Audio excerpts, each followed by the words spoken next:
കലോത്സവത്തിൻ്റെ ആദ്യ പാചക രുചി ആസ്വദിച്ചിരിക്കുകയാണ്. പഴയിടം നമ്പൂതിരി പാചകപ്പുരയിൽ പാല് കാച്ചി എന്തായാലും പായസത്തിൻ്റെ രുചി ആസ്വദിച്ചു. മനുഷ്യരെ പായസം എങ്ങനെയുണ്ടെന്ന് ഞാൻ ചോദിക്കണ്ടല്ലോ, കൃത്യമായിട്ട് അറിയാലോ.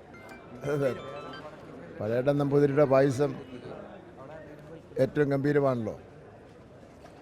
ആ പായസം കുടിക്കാൻ വേണ്ടി മാത്രം ഉച്ചയ്ക്ക് ആൾക്കാർ ഇവിടെ കയറും. പൊളിച്ചു, ഗംഭീരായി. ചക്കപ്പായസം ചോദിക്കാൻ വരെ സംശയം തോന്നുന്ന വിധത്തിൽ ഇങ്ങനെ നീ കുടിച്ചുകൊണ്ടിരിക്കുന്നത് ഞാൻ കാണുന്നുണ്ട്.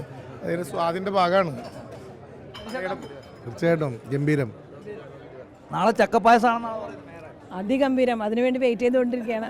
ബാക്കി എല്ലാം അനൗൺസ് ചെയ്താലും പായസങ്ങൾ തലേദിവസം രഹസ്യം പൊട്ടിക്കരുത്. കാരണം എന്താ വെച്ചാൽ പിന്നെ ആൾ കൂടും. നേരത്തെ പഴയിടം നമ്പൂതിരി എത്ര ആൾ വന്നാലും നല്ല ഭക്ഷണം കൊടുക്കും. എത്ര ആൾ വന്നാലും സെറ്റാണല്ലേ. എല്ലാ നമ്മുടെ 64 കലോത്സവമായിട്ട് ബന്ധപ്പെട്ട് ഉള്ള എല്ലാ നടപടിക്രമങ്ങളും എല്ലാ പ്രവർത്തനങ്ങളും എല്ലാ തീരുമാനിച്ച പ്രകാരമുള്ള എല്ലാ കാര്യങ്ങളും വിവിധ കമ്മിറ്റികളുടെ നേതൃത്വത്തിൽ സ്വസംഘം chairman Shri Rajan, mayor, MLA മാർ എല്ലാവരുടെ നേതൃത്വത്തിൽ ജനപ്രതിനിധികൾ, രാഷ്ട്രീയ പാർട്ടിയുടെ നേതാക്കന്മാർ, അധ്യാപക സംഘടനാ നേതാക്കന്മാർ, വിദ്യാർത്ഥി സംഘടനാ നേതാക്കന്മാർ എല്ലാവരും ഒറ്റക്കെട്ടായി എന്നുകൊണ്ട് കാര്യങ്ങൾ നീക്കിക്കൊണ്ടിരിക്കുകയാണ്. ഒരു കുറവും ഒരു സ്ഥലത്തും ഉണ്ടായിട്ട് എനിക്ക് തോന്നുന്നില്ല. രാവിലെ മുതൽ ഞങ്ങളെല്ലാവരും ഫീൽഡിലാണ്. ആദ്യ ബാച്ച് കുട്ടികൾ വന്നു തുടങ്ങി. അക്കോമഡേഷൻ സെൻറ്റേഴ്സ് എല്ലാം ക്ലിയറാണ്. ഇന്ന് സ്റ്റേജ് മാനേജേഴ്സിൻ്റെ യോഗം രാവിലെ കൂടിയിരുന്നു. ഇന്നിപ്പോൾ അടുക്കളയുടെ ഉദ്ഘാടനം കഴിഞ്ഞു. ഇനിയിപ്പോൾ സ്വർണ്ണക്കപ്പ് രാവിലെ വന്നു. ഇനിയിപ്പോൾ ടൗണിൽ നിന്ന് പ്രവേശിക്കുന്നു.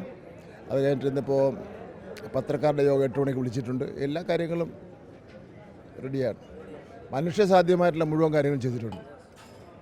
അതോടൊപ്പം തന്നെ ഈ രുചിയുടെ മേളം കൂടി ഇവിടെ കൊട്ടിക്കയറുമ്പോൾ ഗംഭീരമാണ്, അടിപൊളിയാണ്. എന്തായാലും നല്ല അടിപൊളി പായസമാണ്. പഴയിടത്തിൻ്റെ പായസം കൂടി കുടിച്ച് മന്ത്രിമാരും MLA മാരും എല്ലാവരും കലോത്സവത്തിന് റെഡിയായി കഴിഞ്ഞു.